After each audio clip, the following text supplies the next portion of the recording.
chapter 5, we once again hear the Apostle Paul speaking and pleading to his readers and to us over the centuries.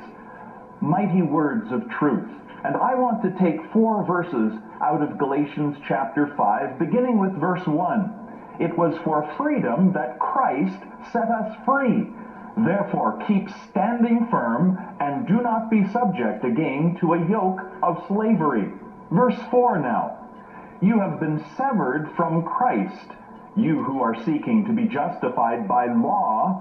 You have fallen from grace. Verse 7.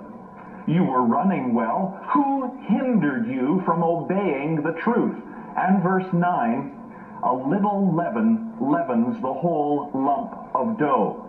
Here we are dealing with people who have come to know Christ, but who were willing to sacrifice, who were willing to set aside what Christ had purchased for them on Calvary's cross, the freedom, the liberty which he had come to bring. They were willing to thoughtlessly set that aside. Let us go back to the early days, the opening days of Christ's ministry, as Luke records it for us in Luke chapter 4 and verse 18 and 19. Jesus was standing in the synagogue in Nazareth, in his hometown, and he asked for the scroll of Isaiah and took it, opening it. He read these words, and he not only read them as we might read them in service today, but there was an understanding that he was claiming this for himself, and he declares exactly that as much himself. He says, the Spirit of the Lord is upon me, because he anointed me to preach the gospel to the poor.